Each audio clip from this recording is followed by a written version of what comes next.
My father and brother stole my car for years, claiming it was family property, but when I bought a camper to escape, they tried stealing it at night and I caught them with GPS. Now, my father has a criminal record and I'm living free on the road. I'm 26 years old. I work in construction when there's work and do whatever I can when there isn't. And I need to tell this story because what happened with my father, Philip, and my brother, Garrett, basically forced me to become a completely different person than I was. I guess I should start at the beginning, when everything was more or less normal. Or what I thought was normal, because, you know, when you grow up in a situation, you don't realize how messed up it is until you get out of it. I grew up in a small town, one of those where everyone knows everyone, and news travels faster than the internet. My family was always weird, like dysfunctional, but not in the obvious way that everyone sees. My father, Philip, had this mentality that everything in the house was his, no matter who bought it or whose it technically was. My brother Garrett, who's 2 years older than me, basically learned everything from him and was the same or worse. My mother, Helen, was there, but she was one of those people who always said that's just how they are, you can't change them, better not make waves. Looking back, I should have seen it coming. All the signs were there since I was a teenager. Things started getting really bad when I turned 22 and bought my first car, a 1998 Honda Accord. It wasn't anything special. I got it for like $1,200 from a guy who was selling it on Facebook Marketplace. It had a ton of miles, but it ran well and it was mine, you know? I paid for it with my own money that I'd saved working in construction for months. But Philip and Garrett immediately started treating it like it was a family car. At first it was small things, like Philip would ask for the keys to go to the store because his truck was in the shop, or Garrett needed to take it somewhere because he didn't have gas in his car. And I'd say yes because, they were my family and I thought that's what you had to do. But then it started being all the time. Philip would grab the keys. Without asking, Garrett would take it for entire days and bring it back with an empty tank or new dents that they never explained to me. One time, Garrett crashed it into a pole in a parking lot, and when I asked him what happened, he said it was nothing, just a scratch, like I was the one overreacting for being upset. And Philip always came out with his speech about how while you lived under his roof, everything you had was really the family's, which technically meant it was his because he was the head of the family. Helen would tell me not to make drama, that that's just how Philip was, and that Garrett was young and made mistakes, as if being 24 years old was an excuse to destroy other people's things. The situation became unbearable when I was 24. Philip and Garrett had taken my car again without asking. I think it was a Saturday night, and I needed to go to work Sunday morning early. I woke up at like 5 in the morning and the car wasn't there. I called Philip and he didn't answer. I called Garrett and he sent me a text that said, "I have it, relax." I had to call a coworker to pick me up and I felt like a total idiot. When they finally brought the car back around noon, it smelled like beer and there were empty cans in the back seat. I confronted them and Philip yelled at me to stop being so selfish, that it was just a car and that they had needs too. So things continued like that for months, with them taking my car whenever they wanted and me feeling more and more frustrated, but not being able to do anything because I lived in Philip's house, and according to him that meant he could do whatever he wanted. Helen kept up with her same routine of not making conflict, that they were family and family helps each other. But the straw that broke the camel's back was when I called the police. It had been a particularly bad day where Garrett had taken my car early in the morning, like 6, and I needed it to go to a job interview at 9. I called him like 20 times. He didn't answer any of them, and I ended up missing the interview. When he finally showed up around 2 in the afternoon, he was with his friends and they were all laughing like it was the funniest thing in the world. Something broke in me that day. I called the police and reported my car as stolen because technically it was. Garrett had taken it without my permission. The cops arrived. There was all this drama with Philip yelling that I was a traitor and how dare I call the police on my own family, and Garrett telling the officers it was all a misunderstanding, that he thought he could use it. In the end, the cops didn't arrest anyone because, technically, we lived in the same house and it was a complicated family situation, but they told Garrett he couldn't take the car without my permission again. Philip was furious, literally shaking with rage, and he told me I had a week to get out of his house. Helen was crying, saying, "Why did I have to ruin the family like this?" And I just thought, seriously? I ruined the family, so I left.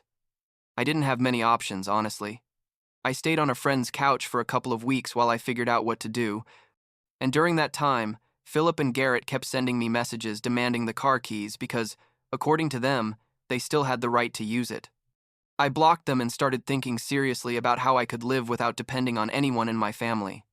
I had like $3,000 saved. It wasn't much, but it was something. And one day I was scrolling on Craigslist when I saw an ad for a fifth-wheel camper, a 2001 Keystone Cougar. The guy was asking $3,000 for it, said it was in good condition but needed some work. I went to see it and, it wasn't perfect, but it was decent. It had a kitchen, bathroom, bed, everything I basically needed to live. I talked to the seller, told him my situation in a very summarized way, and he ended up giving me a good deal. He sold it to me for $2,800 because he liked me or I don't know what. The problem was I needed a place to put it. I couldn't park it just anywhere, and obviously I wasn't going back to Phillips. Then I remembered that my cousin Patrick, who had always been cool with me, had a big piece of land on the outskirts of town.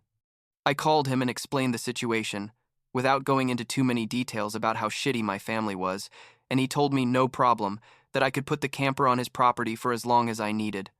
Patrick is one of those people who don't ask many questions. They just help, and I'll always be grateful to him for that. I moved the camper to Patrick's land and started fixing it up to make it more livable. Patrick helped me with some repairs, we fixed some leaks in the roof, changed some electrical things, and after like 2 weeks, it was pretty good.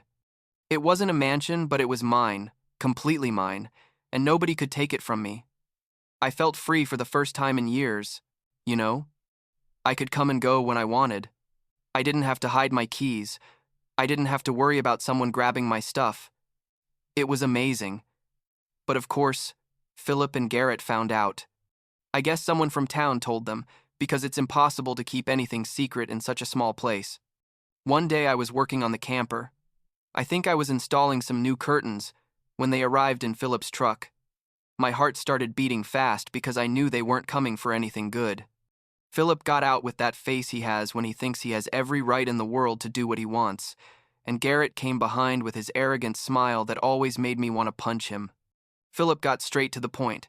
He said they needed to borrow the camper for a fishing trip they had planned with some friends, that they were going to go for like a week to the lake, and that, obviously, I had to lend it to them because we were family, and family helps each other. I just stared at him, unable to believe what I was hearing. This man had kicked me out of his house, had let Garrett destroy my car for years, and now he had the nerve to come ask me to lend them the only thing I had. I told him no, that the camper was mine and they weren't going to use it. Philip got angry. Started with his typical speech about how I was selfish, that he had raised me and given me a roof for years, that I owed him this. Garrett just laughed and said I was being ridiculous, that what was I going to do with the camper anyway if I barely used it. I told them to leave Patrick's property or I was going to call the police again. Philip turned red, like literally red, and pointed his finger at me saying I was going to regret it, that I was still his son and he knew how to make me see reason. They left, but I knew that wasn't the end. Patrick had heard everything from his house and came out to ask me if I was okay. I told him the whole story.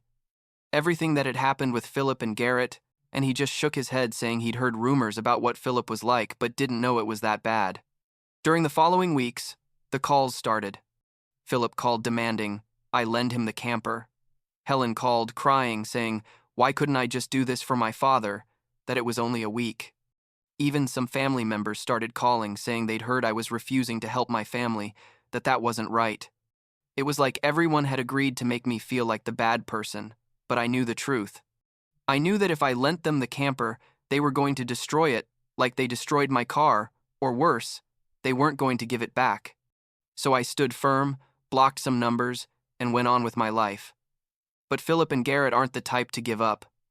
One night, like 3 a.m, I heard noises outside the camper.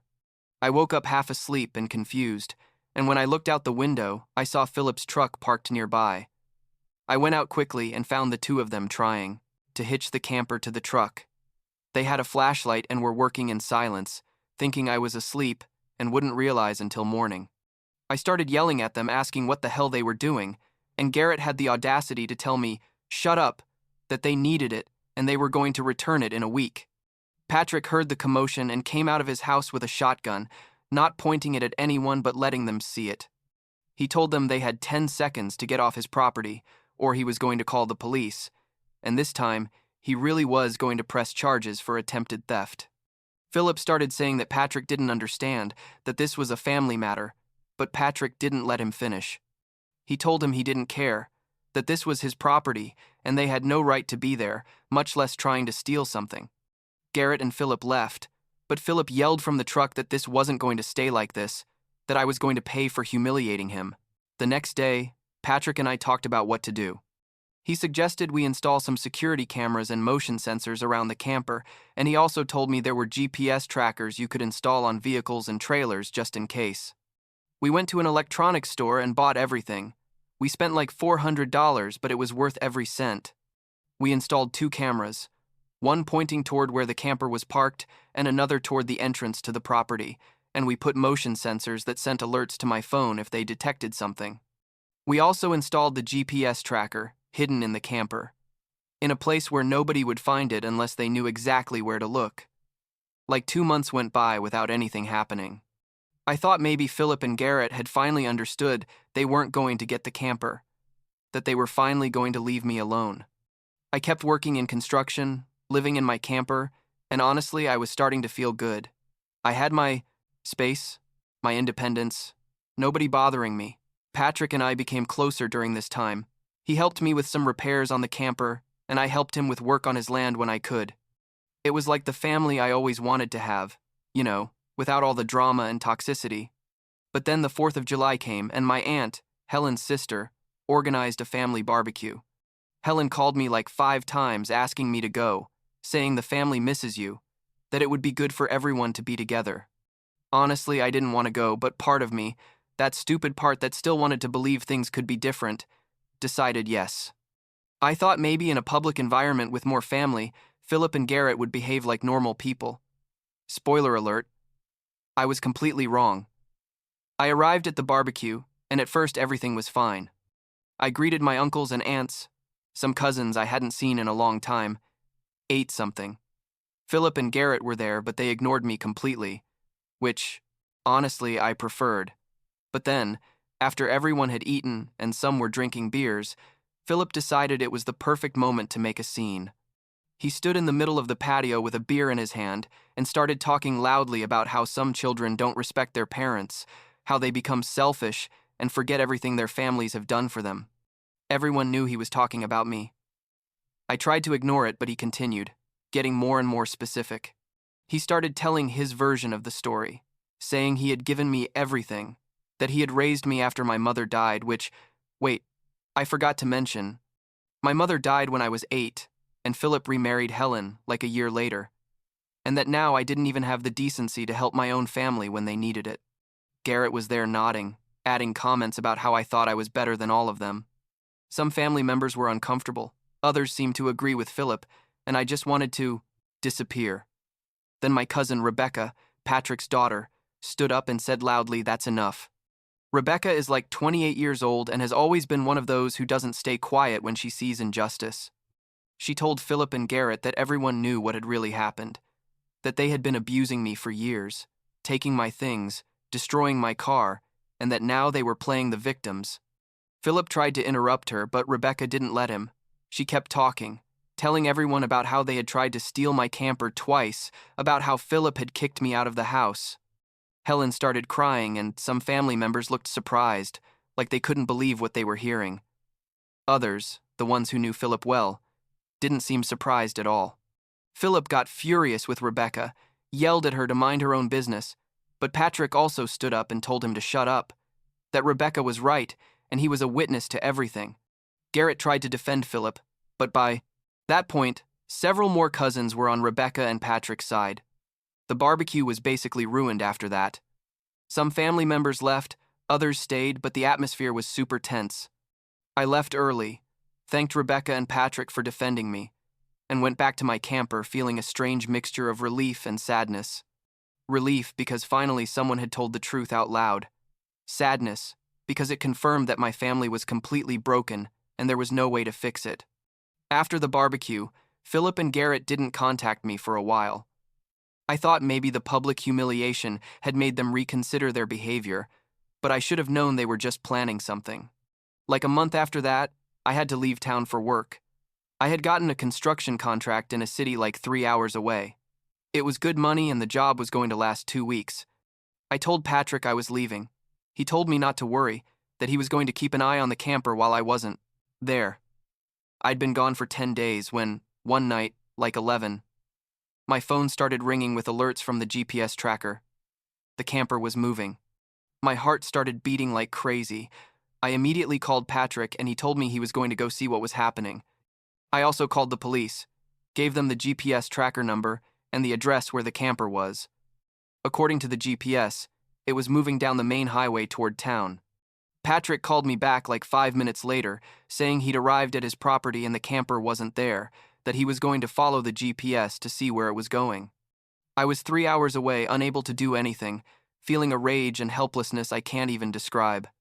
I followed the GPS from my phone and saw how the camper moved through town until it finally stopped at an address I recognized immediately.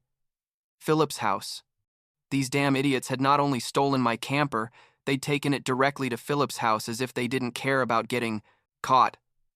Patrick got there and called me, saying that sure enough, the camper was in Philip's driveway, hitched to his truck, and Philip and Garrett were inside taking things out of the camper. The police arrived like 10 minutes later. By that point, Patrick was blocking the driveway with his truck, so Philip couldn't leave with the camper. The cops talked to Philip, who tried to say it had been a misunderstanding, that I had told him he could use the camper, and now I was having second thoughts. Garrett backed up his story, but I had emailed the police all the evidence. Videos from the security cameras showing Philip and Garrett hitching the camper in the middle of the night. Text messages where I clearly told them they couldn't use the camper. Even the recording of the first time they tried to steal it. The cops reviewed everything and arrested Philip for vehicle theft. Garrett technically could have been arrested too, but he managed to convince the cops he was just helping his father, without knowing it was stolen, which was obviously a lie, but whatever. I came back to town the next day, took the camper from Philip's house where the police had left it, secured with yellow tape as evidence, and took it back to Patrick's land. The camper was fine. They hadn't done any damage to it yet because they'd been caught quickly, but seeing that Philip had gone that far made it clear to me that this was never going to end as long as I was around. Philip got out on bail like 2 days later. Helen paid with money they probably didn't have, and he started bombarding me with messages telling me to drop the charges, that I was going to ruin his life.